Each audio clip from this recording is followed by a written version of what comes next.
Welcome to A Delhi Love, Ishq Mohabbat Pyar, the podcast that treats Delhiwalas to captivating conversations on living and loving all things Delhi. Delhi is not just a place, it's a state of mind, an attitude that leaves a mark on everyone who visits or calls it home. I'm Yasmin, your host, a documentary filmmaker, former municipal councillor, and at heart, the quintessential Delhi girl. I love how Delhi is both old and new at the same time. I value its history and heritage and love exploring the new aspects of the city we share. I'm no expert, but I grew up in the gullies here, enjoyed public service here, and just like you, shared a deep passion for Delhi's enigmatic soul. Together, let's embrace the delightful contradictions that make Delhi the city it is. After all, around every corner, there must be 1,000 dastans to share in this megacity of a million conversations.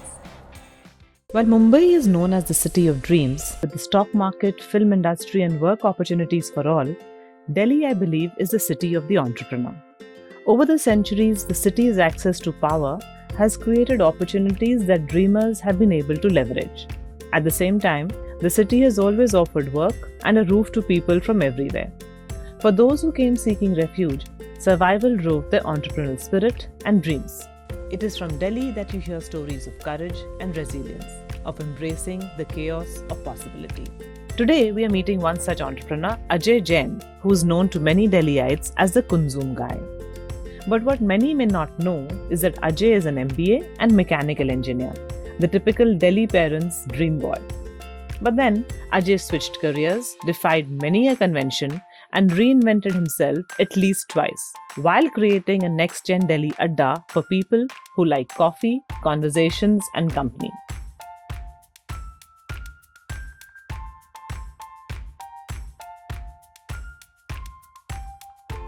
There's a new school of thought now which says die with zero. I can sit in a boardroom and run businesses even at 70, but I can't drive from here to Arunachal by road when I'm 70. I said it's the most stunning spot I've ever stood on in my life. It was over 14,000 feet above sea level and pristine, clear skies, just mountain peaks around me, cold, windy. So in that moment, when I saw the signboard to Kaza, I found my direction to where I was headed for that day. But I also found my direction in life that I really want to discover India for myself. People don't realize the yellow metro line, which goes from Gurgaon to Delhi University, it's 1,000 years of history on that one line. Reading and books are the antidote to propaganda. When more and more of us are reading, right, it's good for business, of course, but it's also good for us as a society. Hi Ajay. Hi Yasmin. To Delhi Love, Ishq Mohabbat Pyar. So the show is about Delhi, its people, all the things we love. People who've had interesting journeys in the city. So we're talking to a whole bunch of people, and I thought we must definitely have you. I've known you a long time, and you've had exciting, even brave journey from where I kind of see it. You've switched lanes so many times. You've studied first was an engineer, then you did an MBA, then you studied journalism and switched lanes and careers many times. Yeah, Am I right? So in between there were like a few changes. So I would say it's not been linear for you at all. It's not been linear. Yeah. And it's been like living many lives in one life. In a way. Yeah. So initially, actually, it started with, I realized after some time, it was like Jawaharlal Nehru's 5-year plans, because every 5 years I was totally changing plans and a totally different direction altogether. That worked well for India. So I'm sure it's working well. But you actually went to study journalism at 31. That's right. Yeah. I was, at that time, it seemed like middle age. Yeah, and now it seems like very youthful. Yeah. Now, I also feel in retrospect that we put all these pressures on ourselves that we have to do this and we have to do this. I think the millennials are much better, but you broke, I think at that time, it was really unheard of when you, had to give up everything. And, it would have been a hard sell to family. And of course, I don't know whether friends had an opinion, but definitely family, you were married, you had children by then, there were responsibilities. So how difficult was it to convince the family that, okay, now I'm leaving the job and I'm going out to study? So there's a little secret to this. Okay. You can be perfectly normal from inside, but, build a demeanor that people say, oh, he's like that. Okay. Like he's a little kind of, off the beaten track, right? When you build that demeanor, they start accepting that whatever you do unconventional, they say it's all right because he's like that. And basically you're putting up that show for them. Yeah. And that becomes easier. And they say, okay, let him do whatever he wants to. No, like how? Like looking at you, I would say that you look perfectly normal. Yeah. And like the quintessential good Delhi boy. So, but on a serious note, I think because I didn't have enough say. A lot of things that happened to me, the choices of what I studied in school and then college, my first job option, they were largely dictated by the family, right? And that left me very dissatisfied then and going into the future. And then somewhere I took a call. I said, it is all right, but I can't have my life, I can't stay dissatisfied and unhappy. I need to kind of break the mold. I need to get those around me, like they need to understand that I want to do something different. And if now also they don't understand, then I'm sorry, then there's something not normal in the relationship, right? And that's why I took the steps that I did. And you were okay with whatever the repercussions were going to be. Yeah. So the thing is, again, I couldn't say at that time, but somewhere in my mind, because I eventually, took to travel writing and all, but metaphorically, I became a traveler much sooner. Right? Because I started traveling through different experiences, different journeys. So I may not have had a linear path, like you said, and but it also enriched me with different experiences. Yeah, I've not I'm not sitting atop a Fortune 500 company. I've not built a unicorn, but the kind of stories I have, I always say, that at some stage of our lives, right, we're all going to be sitting around on a chair because we're going to be beyond a certain age and everything. And a lot of people are going to be recounting the bank balances, but I could be recounting so many stories that I've lived. Yeah, that's lovely. Yeah. I actually, maybe it's, to know what is important to yourself personally is a big learning. And do you think you got it at 30 only, or it's been a process? I think it's been a process, and every step that I took, I didn't know what I was getting into, right? But it was an experiment. And I had only one criteria. I said, look, as long as, financially, I'm keeping myself afloat, right? I'm managing to maintain a certain quality of lifestyle. I don't owe anything to anyone, right? I'm debt free, right? I could actually experiment in life. And that was very important to me. And then, of course, you also take, make sure that your personal health and your relationships at home and everything, they're all normal, because you need that free mind space. So you can't be distracted. So those continue to be my little, check boxes. Don't compromise on those, but then keep experimenting in life. But, that's also very relative, honestly. Like, how much you need and how much you want. That's completely a different conversation also. But that's also very relative that, what is it? And especially, it's a thing that sometimes I hold against Delhi in some ways, and I feel that everybody's kind of in certain circles only competing and not living the life that they could live, because they're only looking at what the other person is doing and kind of in some way competing with that. So it's a very relative thing that, okay, I need this, I don't need this. So what is the basic criteria that one can keep for that? So while I can't define the size, because size everybody defines, but I think it's like a curve. You'd go up to a certain level and then you say, okay, I've reached the equilibrium, right? And now I will maintain that, right? I will not go under, I will not go up. I may go up, but I will not go under, and keep it at pace with the cost of living, the inflation and everything. That's economics, right? But relative to the economy, you keep yourself afloat, because beyond a certain point, right? Don't waste your time earning money you will not spend in your lifetime. Oh, wow. So, and I still see even now so many friends, colleagues, acquaintances, classmates with whom we were together from class KG onwards when we were 5 years old, and they're like running around, they're like trying to make money, they're well off, they're rich, but they're not paying attention to their health. They're running after money, they are stressed. Like, hello, you've got everything. Yeah. Right. And especially after your 40s and 50s, there are only so many best decades you have got left of your life. Go and live it. In fact, in a way, I always used to say my peak travels were happening in my 30s and 40s. And I used to say that's when my body allows me to pick up my camera and go anywhere. right? I can sit in a boardroom and run businesses even at 70. True. Right? But I can't drive from here to Arunachal by road, right, where I'm 70.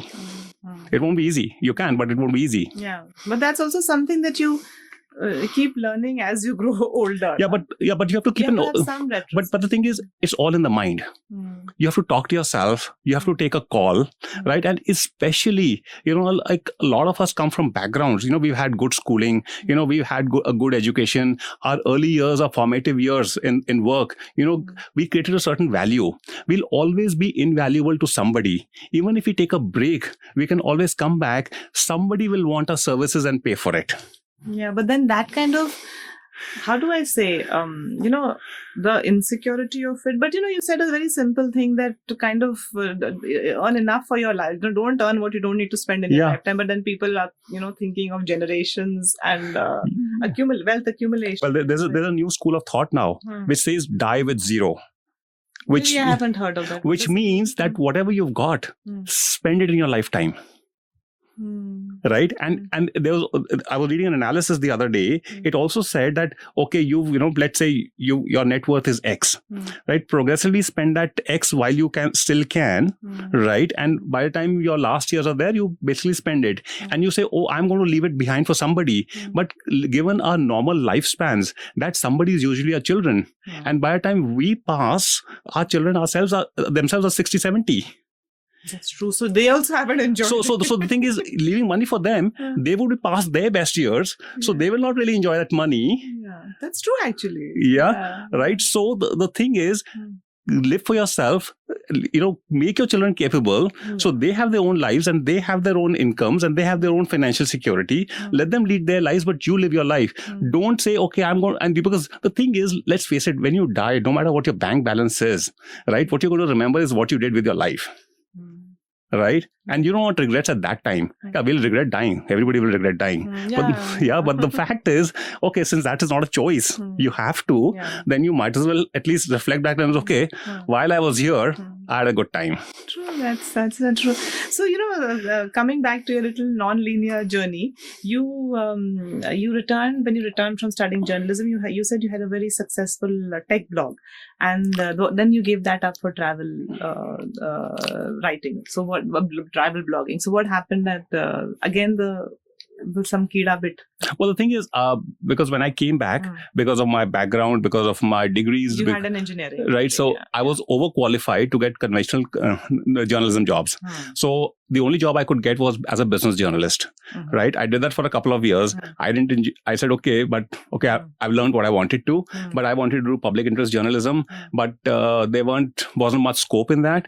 And then I got into tech writing because as a business writer, I was also covering technology, right? Then I started doing that. And then one day I woke up and said okay, what's the big deal about talking about the latest Nokia phone or a Silverlight software by Microsoft and stuff like that? I said I have to do something more, something where I kind of leave a legacy. And then suddenly one day... You thought of that. You said, I want to leave a legacy. Yeah, I want to leave a legacy. Yeah. And I said, okay, and by then I also said, I want to start writing books. I said, okay, let me do one thing. I love travel. I'm going to start doing travel writing. Were you traveling a lot any which ways by then, or were you? I was a casual traveler, like all of us are, right? Take holidays a couple of times a year, right? But I said, okay, I'm going to be a travel writer and largely write about my own country, and talk and first discover it for myself and then help the rest of the world, including Indians themselves, discover their own country for themselves beyond the palaces of Rajasthan, beyond the wellness of Kerala, beyond the beaches of Goa and the cows and the snake charmers and the poverty and everything. There is so much more, I'm sure, was awaiting. And for me, it continued to be a discovery. In fact, the greatest discovery was the city of Delhi itself. Really? Yeah, because when I decided to write a book on Delhi. I've come across that. You've written a book. Yeah, it's called Delhi 101 and 101 experiences you can have in Delhi. Most Delhiites themselves don't know about that. Really? So what are the kind of experiences you mentioned in the book? Well, they're like small and big experiences. They're like little monuments here and there. They're little eating places. There's and there's some kind of controversial stuff. There are like at least 2 places where they said these are the graves of Razia Sultan, right? And there's a history, there's a culture behind everything, whether it's in Old Delhi, whether it's in South Delhi, wherever it is. There's in fact, people don't realize the yellow metro line, which goes from Gurgaon to Delhi University, it's 1,000 years of history on that one line. I've done a lot of research on the metro, so I know that. But why don't you share what kind of research? Because all the 7 cities you talk about of Delhi, right, they're all along that line. Maximum, okay, you have to take a little diversion maybe for Tughlakabad, right? But all of Delhi's history is along that one single line. You can actually have a tourist circuit just going up and down that line. How many people realize that? You should do an update on that. How long ago was this book published? So this book came out, I think, about 8 years ago, and an update is due. Yeah, you must do an update. So in fact, Delhi in the last 8 years has changed a lot and has many lovely additions to it. Yeah, and most of my writing is something which is kind of timeless. So you will not, a new restaurant might open in Ormondo Market. I may not write about that because it may not exist 3 years later. Right, but something which has stood the test of time, like the Jalebi Wala in Chandni Chowk, right? That family's been there for generations, and they're not going anywhere in a hurry, right? So I would write about them. Yeah, no, that's interesting. So, how did what we know as the space which became the KUNZUM Travel Cafe? How did that start? Was that a creative bug, or was that an entrepreneurial bug that happened to? Which step was it? Creative or entrepreneurial or both? Okay, so there's a little backstory to that. So 2007, when I woke up one day and I said I'm going to be a travel writer, and that was also a time when I was actually at crossroads in life, both personal and professional. And the reason why I took to travel writing is because I felt I was going nowhere in life. So I decided. And how old were you at this time? At that time, I was 37, right? So I felt I was going nowhere in life. So what's the alternative? Let's go everywhere in life, right? So I sat in the car. I said my first trip was to Spiti as a travel writer. And so I reached Manali, spent the night there. Next day, I headed towards Spiti. And when I was driving, I thought I'd literally lost my way because there were no road signs, there were no roads. I was just driving blindly. There was not a single human being that I saw for hours, right? And there was a steep hill that came. I kept climbing on that, and suddenly I came upon a plateau. I was actually scared. I said, this is how people get lost. And you were alone. I was alone, and there are no mobile signals, nothing, right? And then suddenly when I reached a plateau, right? And there I saw some Buddhist flags fluttering at a shrine. And there I saw a signboard which was pointing to a place called Kaza. So in that, and I stood there, I said, it's the most stunning spot I've ever stood on in my life. It was over 14,000 feet above sea level, and pristine, clear skies, just mountain peaks around me, cold, windy.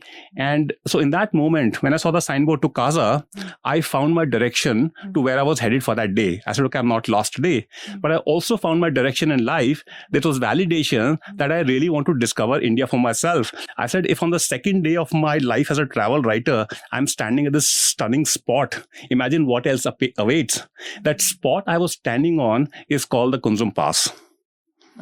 Right? So I came back, I called my blog KUNZUM.com. Right? And then in 2009, I acquired this place in Hoskas village to set up as a gallery for my photography. And I called it the KUNZUM Gallery. And on day... You own this or you... I owned this, right? And on day one, I sold a print for 15,000. I said, wow, so exciting. For the next 1 year, I didn't sell a single print. Right? I said, kya kare? Like, what do I do now? And then I was sitting with some friends and we came upon this idea. I said, look, the walls already have the photographs and my books, right? Let's put some, seating and all on the floor, and rebrand this place as the KUNZUM Travel Cafe. We'll serve tea, coffee, and cookies, where we'll say people pay what they like. We will not give them a bill, right? We put a box there, and we started inviting people. And how did you reach out to people? So we just did some shout outs on Facebook and all, and lo and behold, people just it just became an overnight kind of a sensation, right? For want of a better word. And people started coming in and they started talking about, free coffee. I said, no, it's not free coffee. You pay what you like. And then somebody came and did That's a thin line, huh? Yeah. So, and then somebody came and said, can I do a poetry open mic here? I said, yeah, sure, go ahead. And before we knew it, the place took a life of its own. And people were coming and doing all kinds of events. And in that tiny 500 square feet space with one employee, we were doing 100 events events a year. And would you charge for these events? So if we used to say, if you have the money, you pay us. If you don't have the money, have the event anyway. And that's how we didn't become a community, but we became a community of communities. And that's how the brand KUNZUM was created. Yeah, no, I love that. And I kind of, it's for me, KUNZUM has been so synonymous with Delhi because I just find it embodies the same values. There's an openness, there's a little bit of refuge, and it just accepting of everyone who comes and takes almost everybody in this little tiny place. So now this, and in the one place it worked, and then you went on to build two. I mean, and this is post COVID, correct? No. That when the bookstore, KUNZUM has become a full-fledged a bookstore. Can I call it a business? Because and this is post COVID, when everybody was predicting the death of the physical book per se, and of course that bookstores would end. And in fact, actually we saw that the reverse happened, but now we can say that in retrospect. But you actually went on to open a bookstore at that time. What were you thinking? So again, it didn't happen overnight, right? So even before the pandemic, right, I'd said that, okay, I've done enough of travel writing and I want to do something else. Let's do something different now, right? I'd been doing full-time travel writing for... Now, this is what age are we at? We are in the 40s now? Yeah, we are like, I'm closing around 50. No, at that time when you started. When I started, it was 37. That was a travel writing. Yeah. So, and that's why the KUNZUM Travel Cafe was running. Everything was fine. And when I was approaching 50, I said, I need to do something else. Okay. And I was wondering, what do I do with the future of the KUNZUM Travel Cafe? And then the lockdown happened. So for over a year and a half, all of us were just staring at the wall, sitting at home, reflecting upon life and everything, all that stuff. And then it struck me. I said, look, I already know how to build a face-to-face community called the KUNZUM Travel Cafe, right? I'm an author who's also looking for outlets to sell his books, right? I said, let's take the idea of KUNZUM Travel Cafe, right, and build a bookstore around it, right? And I said, so we'll get that, we'll retain that social component, we'll retain that community component, but also bring in books, right? And although I promised myself at that stage, I will not run any more ventures. I'll stay like a lone ranger, focus on my writing and stuff like that. But once the bug got to me, I said, I need to do this. Right. And then almost overnight, I got the ball rolling. And the ball got rolling on the eve of the Omicron wave. And just when I acquired the properties, the Omicron wave came, and I said, have I made a mistake? But we persisted. So you bought the properties? Yeah. So I bought the properties. But you decided not one, but two. Am I right? No, 5. Okay, 5. All right. So we decided to go with 5. Yeah. So we opened the business on day 1. We had 5 stores. But why 5? Like, why more than one? I just wanted to create a scale. I want to triangulate the city. Like Central Delhi, South Delhi, Gurgaon to start with. I said, like, let's have a bookstore within a few miles of everybody. Right? So we opened 5 bookstores on day 1. And that's how we pivoted from me, the travel writer, KUNZUM Travel Cafe, the community place, into KUNZUM Books, which is a chain of bookstores. This again, I mean, from somebody who's a little bit in the creative space and a little bit in the entrepreneurial space, it's very challenging to balance, finances with creative entrepreneurship. So any challenging moments which came besides, of course, the first, which was the core, as soon as you started, have you been able to navigate or faced anything which has kind of upset the plans a little bit? Well, it's not upset the plans. And so we've had a mixed experience. There were certain revenue streams we were expecting that didn't come in. But then other revenue streams kind of opened up. I would say we are still in a kind of a gestation period because we haven't even completed 2 years. And our competitors are either players like Amazon, right, who've been there in the business for over 25 years. That's a completely different level, right? Or there are other bookstores which are legacy bookstores in the city. But let's not forget, all those bookstores are over 50 years old, most of them. Right? And we are not even 2 years. 70 now, many of them. Yeah, one of them has crossed 70, right? And so we are still trying to build the brand, the footfalls, and we've got many more ideas. But again, what we are trying to build here is, while we say we retail books, but we don't say we are a retailer of books, because we're also trying to build a culture around what we are doing. right? And that is, so basically we are scaling up what we used to do at the KUNZUM Travel Cafe.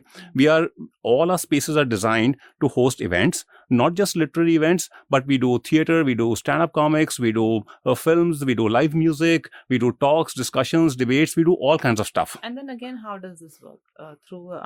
Again, there are set rates or, a cost to this, or people can still continue the mission? So again, we do it on a case-to-case basis, where we feel that it needs to be done, it should be done, but there's no budget. We say take the space anyway, right? If a group of young people come and say we want to do an open mic, right? For the sake of promoting their creative interest, we'll say, okay, take the space.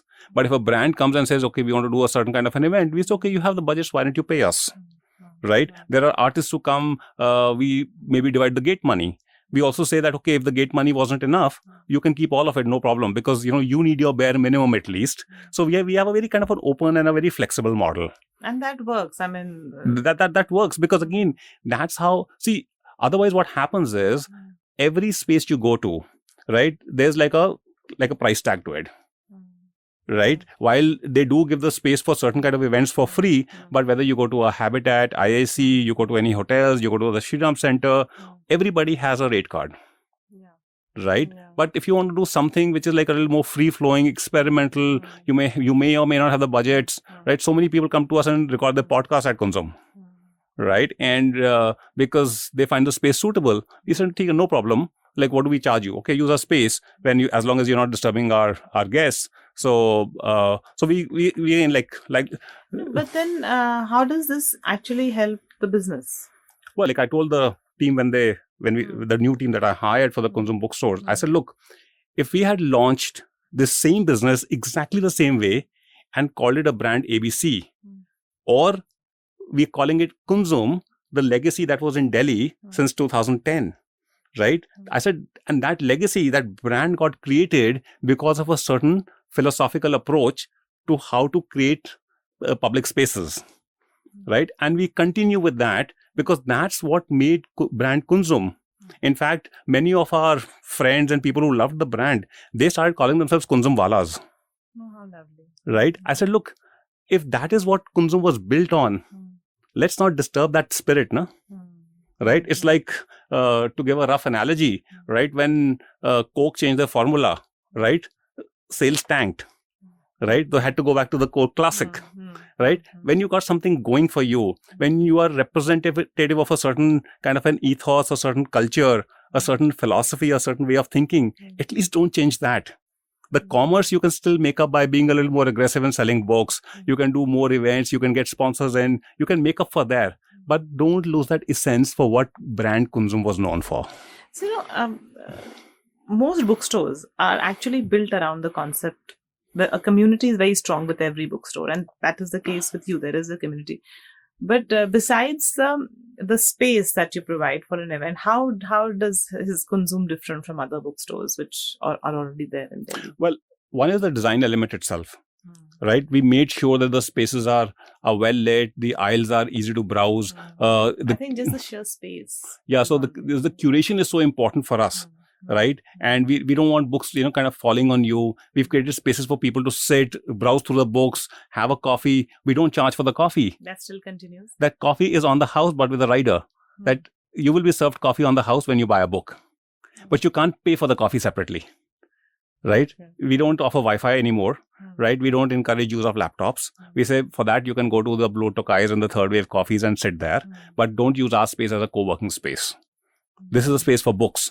We make sure that we don't sell teddy bears, we don't sell croissants, we don't sell stationery, because we want to use every square inch available to place books. Because there's so many books we still can't bring into the store. There are millions of books out there and such wonderful books, but we can only do so much.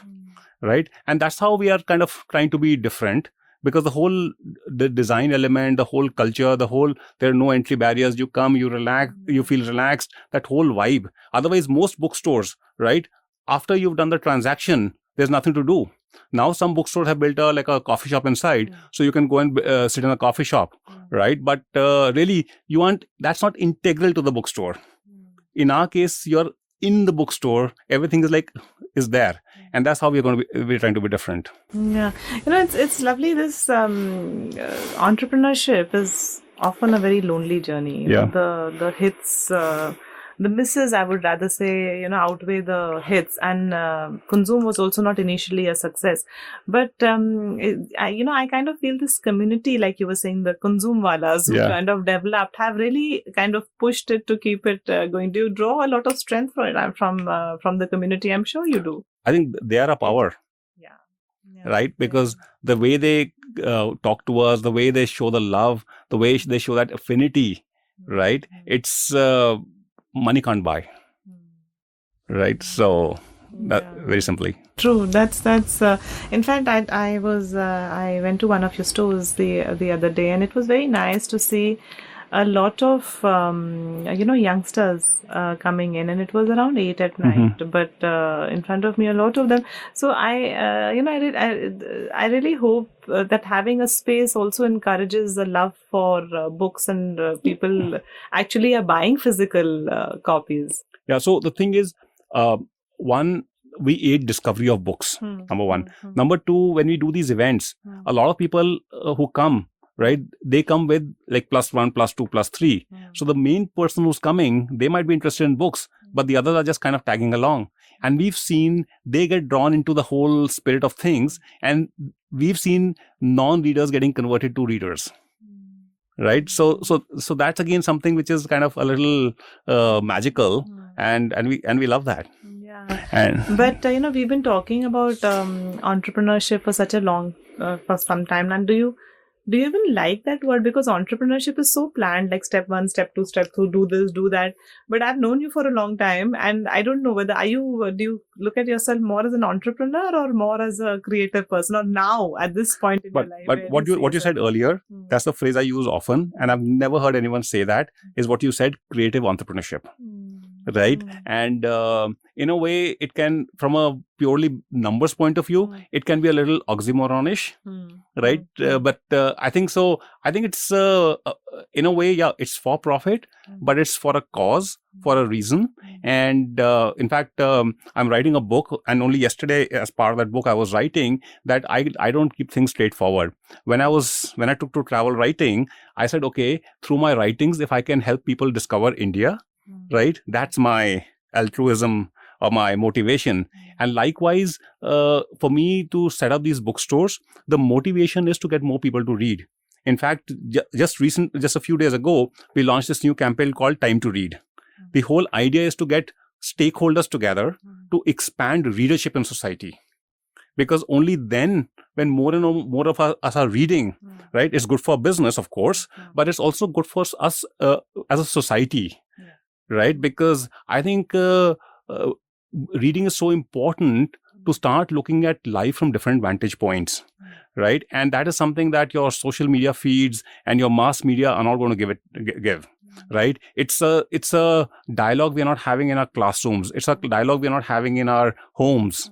Right? There's so many things that disturb us. This only yesterday I was talking to my team, like they're mostly young people. I said, what is it that's causing so many mental health issues amongst young people?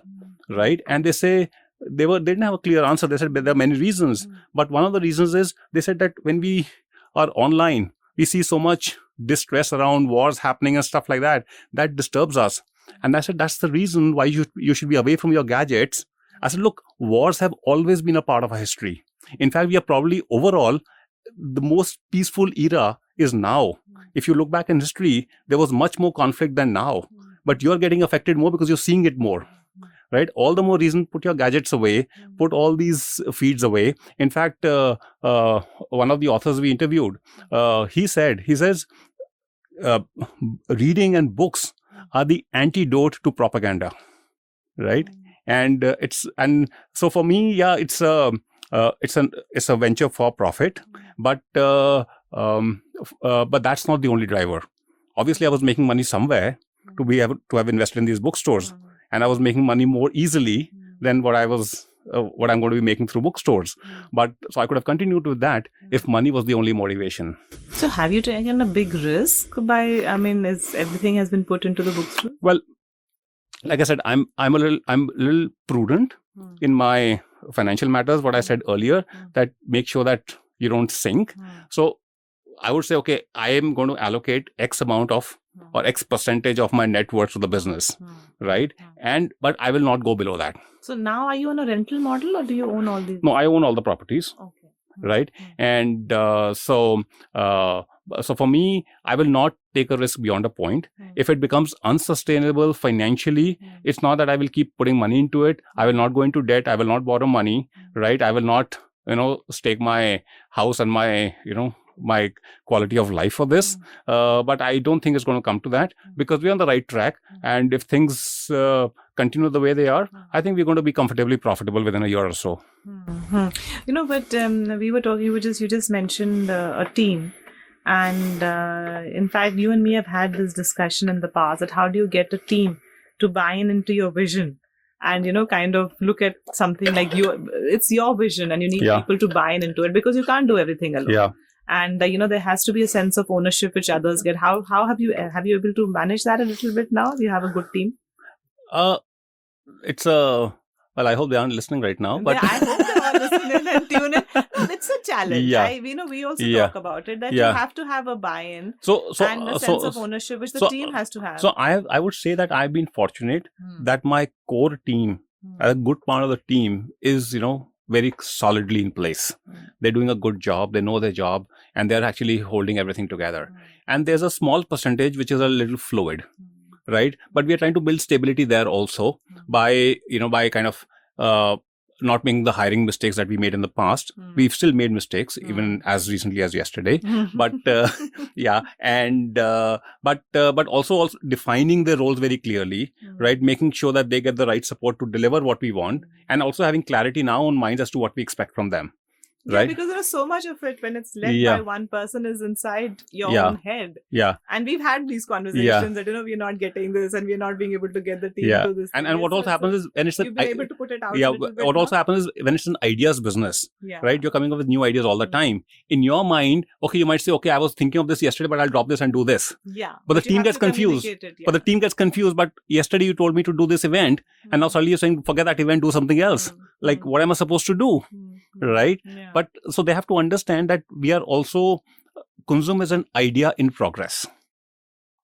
Most of the things we are doing are new, right? Who serves coffee complimentary, just as one example? Who creates a bookstore where you can have like a live music session, right? So there's so many things we're doing differently. And obviously, there are going to be hits and misses. Some things are going to work, some are not going to work. We are realizing that some things take up so much of our effort, but the rewards are not worth it for putting that effort. So let's put our time into something else, right? But this constantly shifting gear is, do you find it daunting or exciting? Well, sometimes you shift gears because you expect the team to be delivering in a certain way and they don't deliver. Then you said, okay, this product is not working, right? If you have a certain kind of a program for children, for example, it requires a certain way of handling, the way of marketing, the way of programming it. But if you're not able to get those people to do that for you, then you say, okay, drop it because let's do something else for the children. Yeah, true. So there's so sometimes it's, you change things because you change the idea, and sometimes you change things because you couldn't find the right person to do it for you. And as a space now, which one? Where are you getting the maximum number of people from Delhi to come to the KUNZUM Cafe? You said you marked kind of. Yeah, actually, what happened? I know. Hostka still remains. Yeah. And then where else? So we are in Vasant Vihar, Jorbagh, and in Gurgaon. But our Greater Kailash 2 outlet has become the flagship. It's become the flagship, and that didn't actually happen on day one. On day one, when we opened the store, it was just one level. And a few months down the line, there was an opportunity to acquire the remaining 3 floors above us. Right, and the tenants over there were actually creating a mess of the building.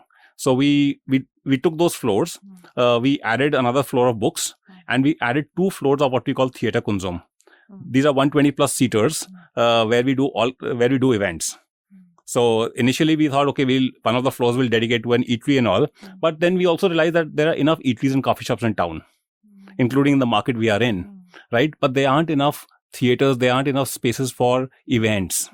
right? So we built 2 floors, which are only event spaces, fully equipped with all kinds of audio visual equipment, and 2 floors are entirely books. So because of that size and because of so much more that we do there, there's a skew in GK2 towards higher sales and higher footfalls. Achha. And also the market is kind of coming up with a lot of so I think the eateries are ironically GK2 was an afterthought, because I was looking at GK1, I was looking at Defense Colony, I was looking at other South Delhi areas, because Vasant Vihar we had covered one side, so this side I was looking at something else, and ironically I went to meet another bookshop owner in GK2 for something, and when I was coming down, I suddenly saw like a lot of like vacant buildings, and I made a few calls, and I realized, okay, they're coming at a good rate nowadays. So I picked it up. So GK2 was actually an afterthought, but it's become our flagship. Yeah, no, it's. I told you I should go there, and it's a very nice place. And so now, what are the future plans? Like, how do you? I mean, is there you want to stabilize this kind of the KUNZUM as it is as a community space, or? So I think one thing I'm sure about is I don't want to scale up for the scale of scaling up. Right, I want to make sure that even if we scale up, whether we scale up to one more store or 20 other stores, we'll let it happen organically. It has to happen in a certain way that we enjoy the business. See, because personally, I don't want to be like just sitting in the boardroom with financiers and administrators and bankers and VCs and all that stuff, because I want to stay on the creative side of things, right? But what we definitely want to do is scale up access to readers and sell books too. And we can do that through institutional sales. We are reaching out to corporates, we're reaching out to schools, even individuals. We are building a lot of programs like gifting programs, book subscriptions. So that is something we can service even online or virtually or going to people's offices. So that's the part we want to scale up, but not necessarily the physical infrastructure. But then are you also, and there are no plans of going outside Delhi? Well, like I said, if, setting up stores outside Delhi is going to kind of initially in the like the blueprint, we wanted to be all over India. But then after set up these stores, I realized that replicating this culture that we've created will not be easy. Yeah, Delhi, I mean, the culture of Delhi itself is, I think... Yeah, and I think even from a people management point of view, because I'm personally there, I can supervise 5 stores, although it's a challenge even 5 stores within Delhi. But imagine like having stores in Bangalore, Chennai, Coimbatore. See, because if you're building a certain brand in Delhi and people know you for that, and just because you're in Bangalore or Coimbatore and you're dependent on third parties or employees, and they're not able to replicate that same culture, then people say, but we read Delhi was like this, but Bangalore has disappointed us. Yeah, you don't want so I don't want the brand to be diluted. And I think there are enough iconic brands worldwide which are single stores or just a few stores, and they've done fine for themselves. Even in the book space, you've got Shakespeare and Company in Paris, you've got the Eliot Bay in Seattle, you've got Daunt Books in London, right? So you've got these little single stores or little small chains, and I think and they're doing well for themselves. You know, it's how amazing is it, Ajay, that you started off as wanting to discover tourist places and beautiful places outside Delhi, and now KUNZUM is itself a landmark where a lot of people who come to Delhi, they want to. The KUNZUM is a point. That's such a lovely journey to have, and thank you so much for being on Delhi Love, Ishq Mohabbat Pyar. That's the name of the podcast.